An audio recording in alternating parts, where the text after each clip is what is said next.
أيها الذين آمنوا اتقوا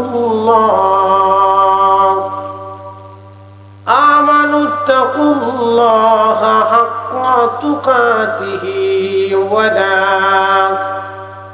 ولا تموتن إلا وأنتم مسلمون في شان حبيبه إن الله وملائكته يصلون على النبي يا أيها الذين آمنوا صلوا عليه وسلموا تسليما اللهم صل على مولانا محمد وعلى سيدنا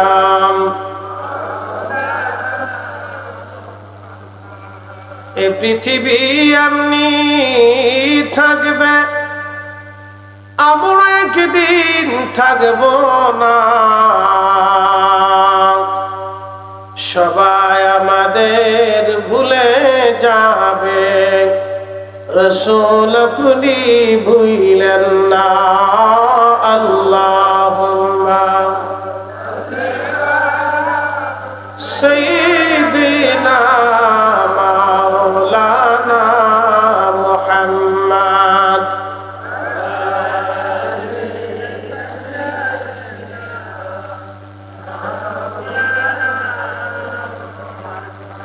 বালাগাল উলা বিকামালিহি কাশাফাত thuja বিজামালিহি Hasnat জামিউ খুসালিহি সাল্লু আলাইহি ওয়া আলিহি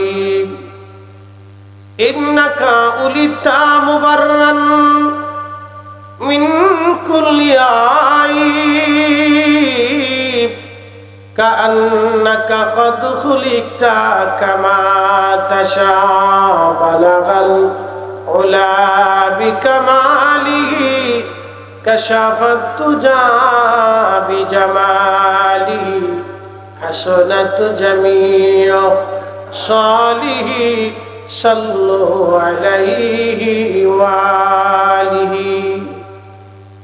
কালিমাতুশ শুকুর সেই মহান রবের আলিশান দরবার এলাহিতে, যিনি বাহাদুরপুর খন্দকার আব্দুল গনি হাফিজিয়া মাদ্রাসার হাফেজ ছাত্রদের দস্তারবন্দি উপলক্ষে আজিমুশান নুরানি মাহফিলে ঘর থেকে, বাড়ি থেকে, সংসার থেকে, অর্থবিত্ত থেকে, দুনিয়াদারি থেকে জুদা করে আল্লাহ বেহেশতের বাগানের জন্য আমাদেরকে পছন্দ করেছেন।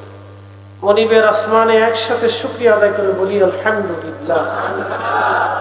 শুকুর এবং সুজুদ সে মহান রব্বে করিমের আলিশান আসমানে, যিনি সৈয়দনা আদম আলাইহিস সালাম থেকে সৈয়দনা ঈসা রুহুল্লাহ আলাইহিস সালাম পর্যন্ত লক্ষ লক্ষ নবী আলাইহিমুস সালামগণের উম্মত না বানিয়ে আমাদেরকে সমস্ত নবীদের যিনি শিরোতাজ, সৈয়দ এবং ইমামুল মুরসালিন রাহমাতুল লিল আলামিন হুজুরে আকা মাওলার উম্মত হিসেবে আমাদেরকে আল্লাহ মনোনীত করেছেন, পছন্দ করেছেন। সেই জন্য মহান মনিবের আসমানে আমরা একসাথে আবার শুকরিয়া আদায় করে বলি আলহামদুলিল্লাহ। আজকের সম্মানিত সভাপতি জনাব মোহাম্মদ আবু সালিক বিএসসি সাহেব, সহসভাপতি হাফেজ রফিকুল ইসলাম ফরাজি সাহেব, আজকের প্রধান অতিথি আলহাজ ডক্টর রফিকুল ইসলাম মন্ডল সাহেব, প্রধান মেহমান জনাব মকিবুল হক সুমন সাহেব, এবং আজকের সম্মানিত অতিথিবৃন্দ বিশিষ্ট আলিমে দ্বীন আল্লামা মাওলানা নুরুল আমির সাহেব, যিনি এই অঞ্চলের জামাত ইসলামের পক্ষ থেকে তিনি মনোনীত এমপি পদপ্রার্থী, আজকে আলহাজ মাওলানা মিজানুর রহমান সাহেব, বাংলাদেশ জামাত ইসলামী পীরগঞ্জ শাখার সম্মানিত আমির অ্যাডভোকেট বরকতুল্লাহ লতিফ সাহেব, তিনি ইসলামী আন্দোলন বাংলাদেশের মনোনীত এমপি পদপ্রার্থী, জনাব রমজান আলী সাহেব এবং জনাব মৌলানা মাহবুব রহমান সাহেব, বাংলাদেশ খেলাফত মজলিস মনোনীত এমপি পদপ্রার্থী, জনাব সুলতান মাহমুদ সাহেব এবং জনাব আলী ইসলাম সাহেব, বাংলাদেশ পল্লী চিকিৎসক আলমিয়া সাহেব, সকল সম্মানিত অতিথিবৃন্দ, সাইফুল ইসলাম সাহেব, হাইবুদ্দিন জেলা বিএনপি, সকল স্তরের সকল রাজনীতি ব্যক্তিত্ব, সম্মানিত অতিথিবৃন্দ, এখানে যারা আসছেন, যারা কথা বলেছেন, আমরা সকলকে মোবারকবাদ জানাই, ধন্যবাদ জানাই। আজকের সম্মানিত মুরব্বিয়ে ইকরাম, ওলামায়ে হযরত, এলাকার গণ্যমান্য ব্যক্তি, সম্মানিত মুরব্বী, কলিজার টুকরো যুবক, পর্দানশীল আমার সম্মানিত মা ও বোনেরা, যতদূর পর্যন্ত মাইকের আওয়াজ যাচ্ছে সকলকে মোবারকবাদ, সকলকে ধন্যবাদ। প্রিয় উপস্থিতি, আমি প্রথমেই বলেছিলাম ওয়া ইন্না ইলাইহি রাজিউন, আমরা আল্লাহর কাছে সবাই ফিরে চলে যাব। কথা ঠিক আছে কিনা? এতে কি কোনো সন্দেহ আছে? লা শাক লা রাইবা,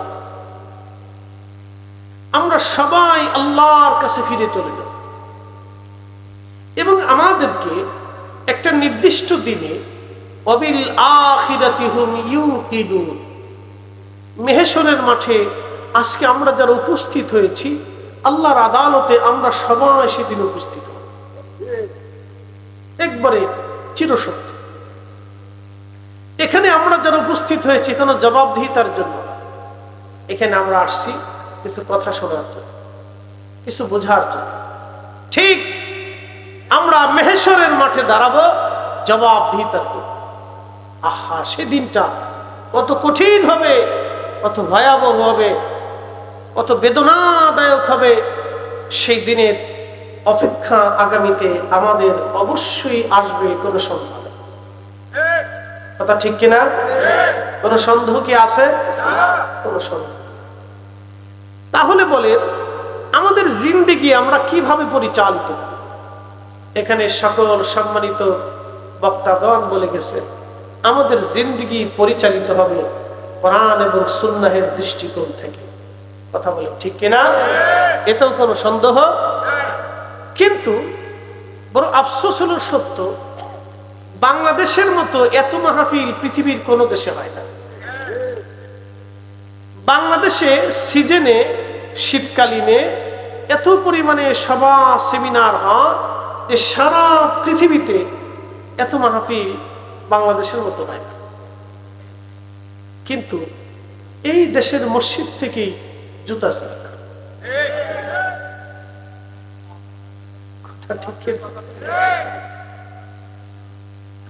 এদেশের মসজিদ থেকে জুতা ছিল। আচ্ছা, জুতা কে নিয়েছে? কুত্তায় নিয়েছে। কে দেয়? মানুষ। তার অর্থ হচ্ছে আমরা এখনো মূলত মানুষই হতে পারি। আমি কিছুদিন আগে মালদ্বীপ সফর ছিলাম, রাত 2-3টে মালের গিলা কলেজে মাহফিল শেষ করার পরে রাত হয়ে গেল। তো বের হওয়ার পরে মালে থেকে এয়ারপোর্টের মাঝখানে একটা সাগরের উপরে একটা ব্রিজ আছে, খুব সুন্দর। এই ব্রিজের উপরে লোকেরা আমাকে নিয়ে আসলে যে হুজুর রাতের বাতাসটা, সাগরটা দেখতে খুব সুন্দর লাগবে, তা আমি বললাম চলে। তা আমি হেঁটে হেঁটে আসলাম, দেখলাম নারীরাও হাঁটতেছে রাত 1টা বাজে, বুঝে মেয়েরা হাঁটতেছে, নারীরা হাঁটতেছে, পর্যটকরা আসতেছে, তারা হাঁটতেছে নির্দ্বিধায়, তারা হেঁটে হেঁটে হেঁটে হেঁটে যাচ্ছে। আমি বললাম এত রাতে মহিলারা রাস্তা দিয়ে হাঁটে? তা বললো যে হুজুর সারা রাত্রেও যদি কোনো নারী একা একা ওই রাজধানী দিয়ে হাঁটে তো কেউ জিজ্ঞাসা করবে। বুঝে? আচ্ছা বলেন তো, আমাদের দেশে 85% মুসলিমদের দেশে আপনার একটা মেয়েকে যদি বোরকা পরেও রাস্তায় রাত্রিবেলা 9টার পরে ছেড়ে দেন, আপনি ঘুমাইতেই পারবেন না, হাই প্রেশার উঠে যাবে যে আমার মেয়েটা সুস্থ মতো পৌঁছাইলো কিনা। তাহলে আমরা কতটা ডিমোশনে আছি আপনি একটু চিন্তা করেন। জাতিগতভাবে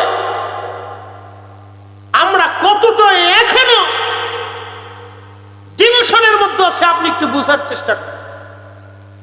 আপনি ভাবেন যে আমরা কোন পর্যায়ে আছি, অথচ বাংলাদেশের মতো এত মাহফিল পৃথিবীর কোন দেশে না, পৃথিবীর কোন দেশে।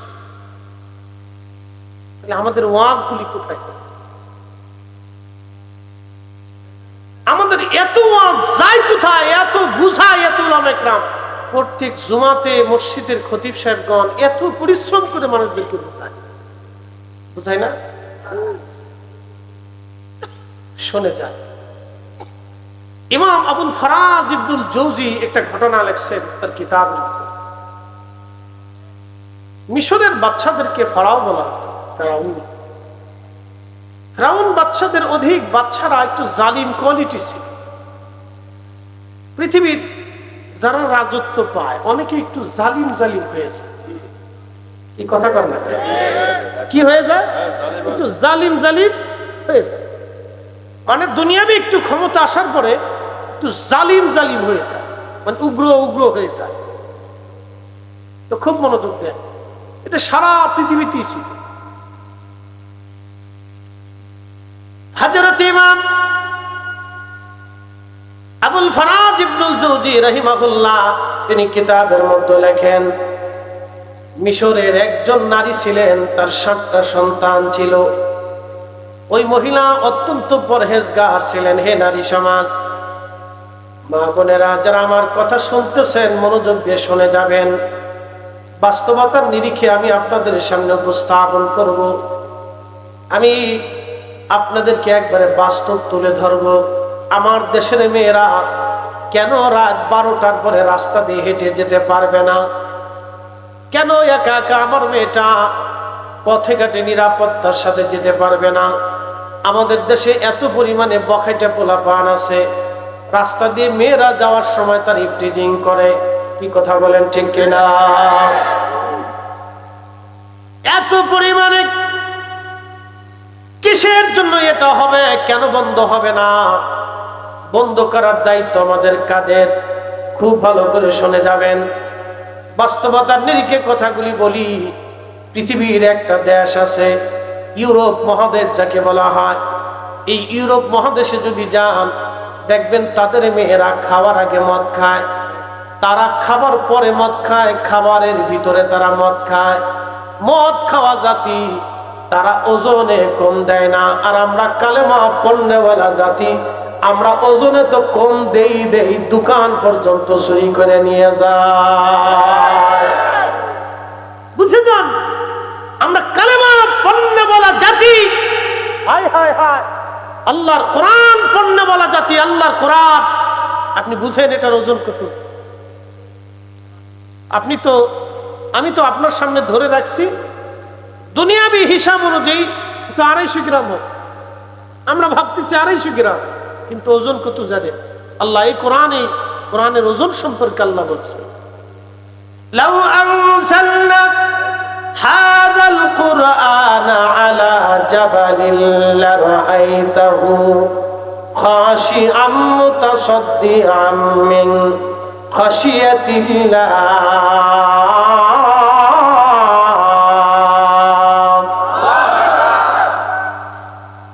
হাবিব, এই কোরআন শরীফ যদি আমি পাহাড়ের উপরে নাযিল করতাম, পাহাড়ের উপরে কোরআন যদি আমি নাযিল করতাম, হুজুর আপনি দেখতেন আমি ক্ষুধার ভয়ে ওই পাহাড় গলে গলে মিসমার হয়ে যাইতো।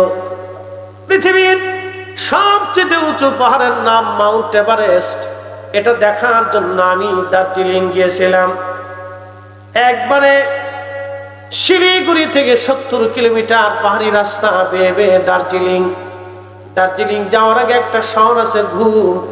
এই ঘুম শহর হলো একেবারে উঁচা, মেঘ উড়ে উড়ে উড়ে উড়ে আসে। ঘুম পার হওয়ার পরে দার্জিলিং থেকে পরিষ্কার মাউন্ট এভারেস্ট দেখা যায়। 29,000 ফিট উঁচু একটা বিরাট বড় পাহাড়। পৃথিবীতে এত বড় পাহাড় আর আল্লাহ তৈরি করেন নাই। এই পাহাড়ের উপরে যদি কোরআন শরীফ আল্লাহ নাজিল করতেন তাহলে এই পাহাড় গলে গলে মিসমার হয়ে যাইতো। পৃথিবীর যত বড় বড় পাহাড় আছে এই পাহাড়গুলিতে যদি কোরআন নাজিল করত তাহলে পাহাড় গলে গলে মিসমার হয়ে যাইতো। তাহলে বুঝেনি কোরআনের ওজন কত। আমরা কোরআন পণ্যে বলা জাতি, কালেমা নেওয়া জাতি, কালেমাওয়ালা জাতি। আজকে আমরা যেই পরিমাণে খাবারে ভেজাল দেই, সারা দুনিয়াতে এমন জাতি আপনি খুঁজে পাবেন না। কথা বলেন ঠিক কিনা? একেবারে সীমানা এত পরিমাণে অতিক্রম করছি যে গাছের পেঁপের ভিতরে ইনজেকশন মাইরে ফরমালিন ঢুকাচ্ছি।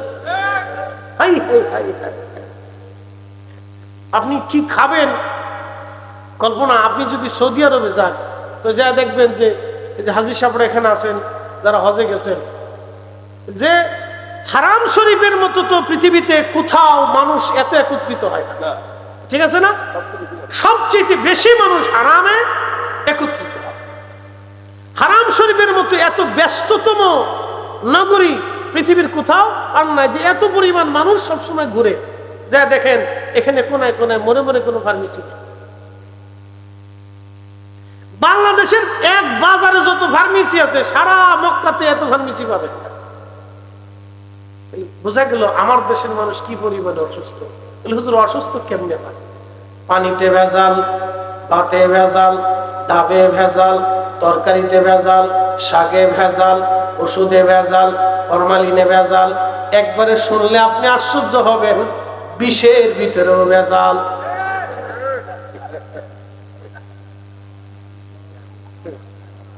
বিষেও ভেজাল। বলে হুজুর এর সলিউশন কি? আল্লাহর কসম করে বলি, বাংলাদেশের মতো এই পরিস্থিতিতে সলিউশনের একটা রাস্তা, আল্লাহর কোরআন রসুলের তরিকা বাস্তবায়ন করার ভিন্ন আর কোনো সলিউশন নেই। কারণ আপনি খুশি হন আর ভেজাল, এর ব্যতিক্রম কোনো এখন আর সলিউশন আমি দেখি না। এর ব্যতিক্রম কোনো সলিউশন আমি বাংলাদেশের চোখে পড়ে না। বলে হুজুর কারণ কি? সব ভেজাল, সব জায়গায় ভেজাল। মসজিদে বইসে, যায় নামাজে বইসে এ জাতি মিথ্যা কথা,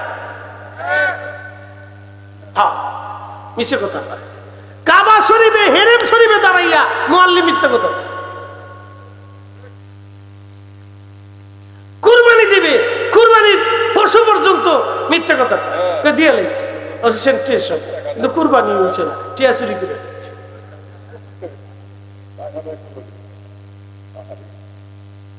আপনি রক্তে রক্তে সমস্যা বুঝতে পারছেন?